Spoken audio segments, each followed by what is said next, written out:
always been. We stay strict on time. Barry, well done. Let's move on to an always very impressive presentation by Eric Klook, who is going to update us on diabetes, heart failure, and even beyond there. So, Eric, the floor is yours. Thank you very much, and thank you to the organizing committee for asking me to contribute again to this important meeting. I've been asked today to talk about the deadly intersection, which is really diabetes and heart failure, and I've also been asked to talk a bit about the future. Patients with diabetes generally are very concerned about the small vascular disease like the retinopathy or the peripheral nephropathy, but the biggest cause of mortality is cardiovascular in diabetes. And so we're going to try and change the emphasis both for patient and for doctor. There's clearly a link between diabetes, renal dysfunction, and cardiovascular events. And in fact, there's very few heart failure patients with diabetes who don't have some degree of renal dysfunction. Diabetics with good control of the major risk factors are still at higher risk for a heart failure hospitalization more than the general population. And what's telling us is there's an independent risk factor is diabetes. That diabetes on its own without any other attendant risk factors increases the chance of heart failure.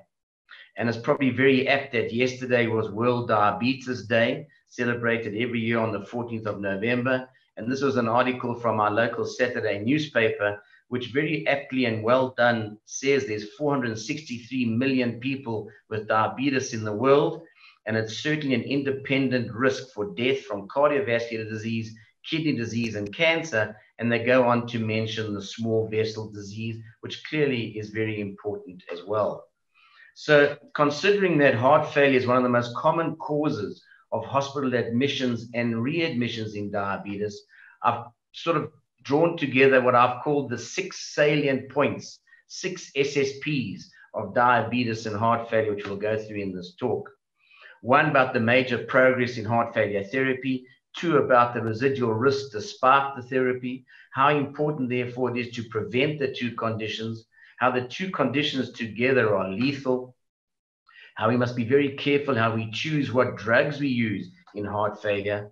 How wonderful the SGLT2 inhibitors have proven to be. And then we'll talk about some things that are hot off the press and about the future.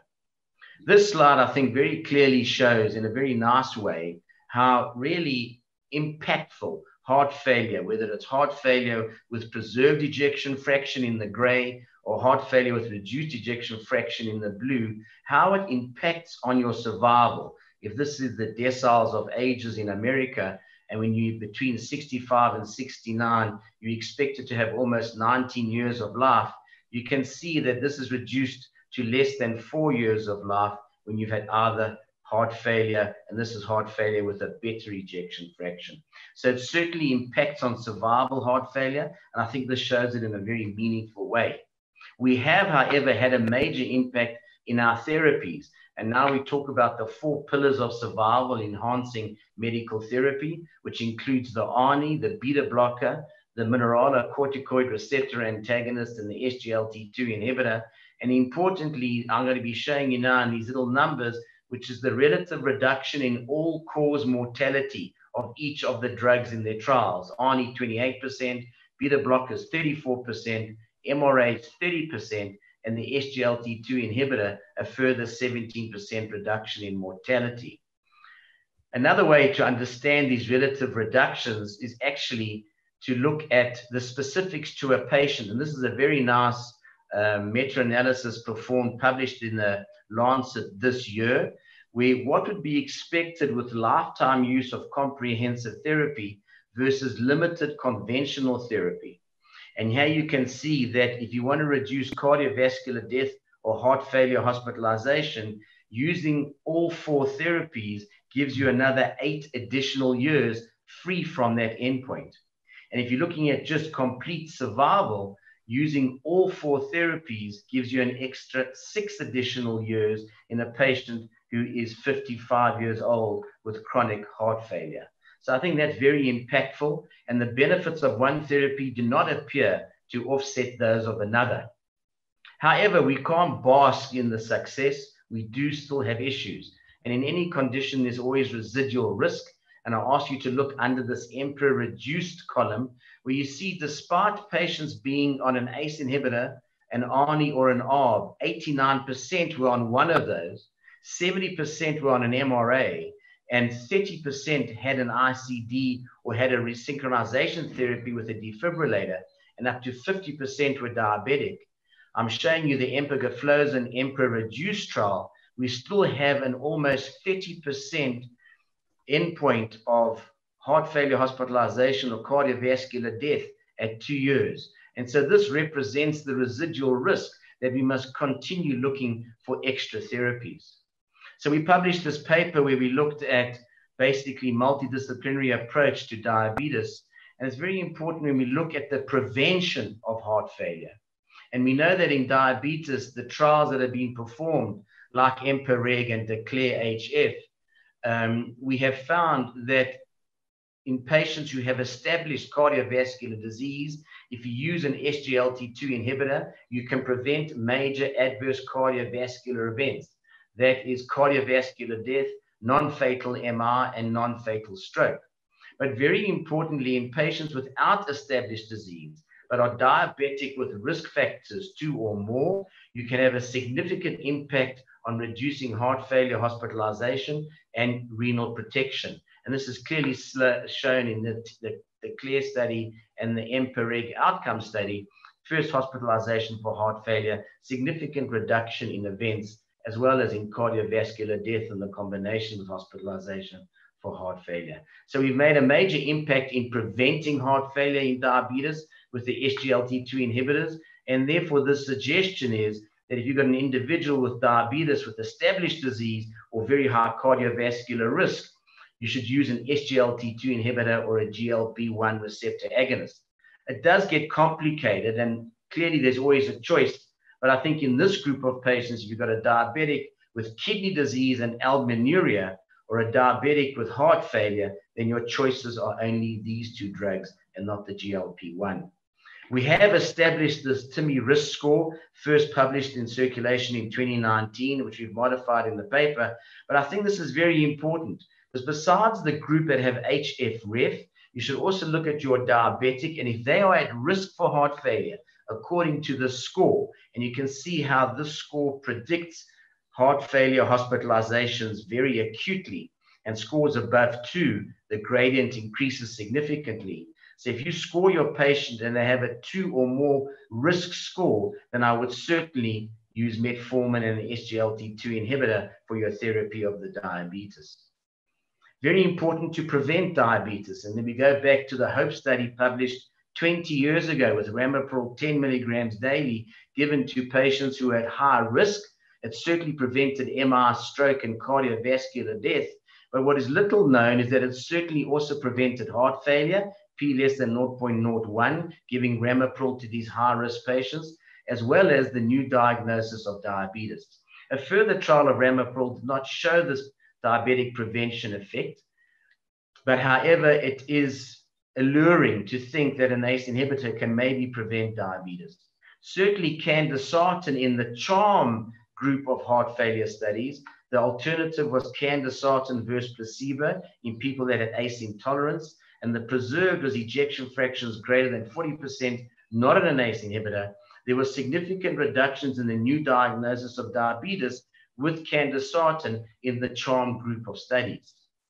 In the PARADIGM study, it seemed that new onset diabetes was was less than in the ACE group using Entresto, but it wasn't significant. What they did show in the PARADIGM study that compared to enalapril, Entresto reduced HbA1cs, and these reductions in HbA1c on Entresto were sustained throughout the trial. Point number 4 is the combination of the 2 is lethal. This is from the ESC Heart Failure Registry, which looked at patients entered from 2011 to 2013, acute heart failure admissions. You can see the diabetics with the blue bars were certainly much more at risk for in-hospital death, first-year all-cause death, first-year cardiac death, and first-year rehospitalization. So patients admitted with diabetes and acute heart failure are at much greater risk. When we look at chronic heart failure, I've used the example of the Danish trial, where approximately 1 out of 5 had diabetes.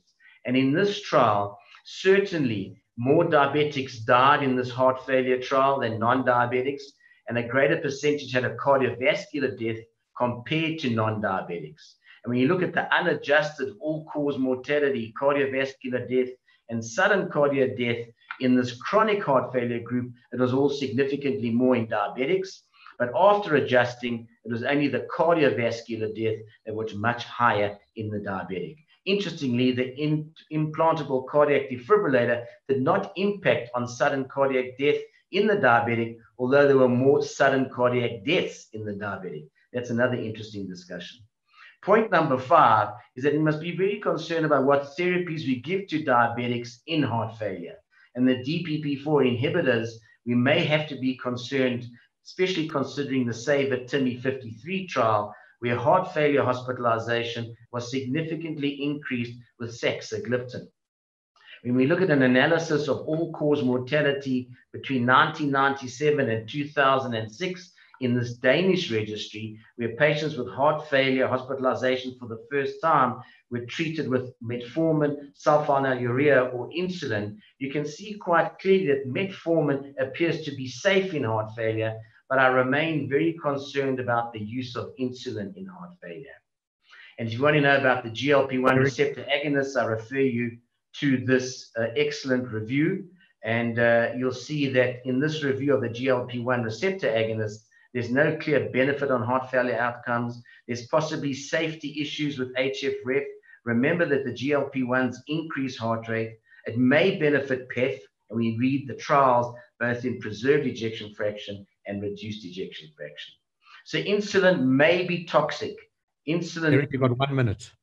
Insulin may prevent your protection. Well, it's 1028, Barry, so I think it's less than that. So it's insulin may be toxic to your muscles, but certainly if you can have a therapy like in the paradigm trial, Entresto reduced the incidence of diabetes and the incidence of insulin initiation in that trial. The SGLT2 inhibitors are extremely important in the therapy of diabetes in the trials, and you can see both they reduce they improve the quality of life, they improve heart failure hospitalizations and cardiovascular death, they reduce all-cause death, and importantly, the SGLT2 inhibitors improve the composite renal endpoint. The future is bright. We do await the preserved heart failure studies. Our therapies are now including the neprilysin inhibitor and the SGLT2 inhibitor. So the backbone of heart failure therapy is the ARNI, the beta blocker, the MRA, and the SGLT2 inhibitor. And I think the new therapies can certainly skip the line.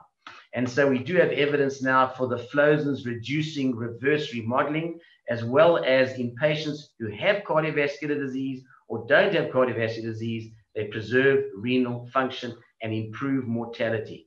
So certainly we must have a collaborative approach to diabetes where we involve the cardiologist, the endocrinologist, and the nephrologist. But affordability and co-payments are important. We do have funders on this discussion, and I think they should not be short-sighted because co-payments eventually will bite them. If you have them, no co-payments, patients won't be admitted and they'll live longer, being happier without being admitted for heart failure. Thank you very much. Great, Eric. As always, very, very elegant talk with a lot of information. I don't see there are any particular questions on my screen. Let me just ask one question, Eric. Is you touched on this prevention of diabetes, and at one end you showed these 4 pillars, as you call them, is a beautiful step forward.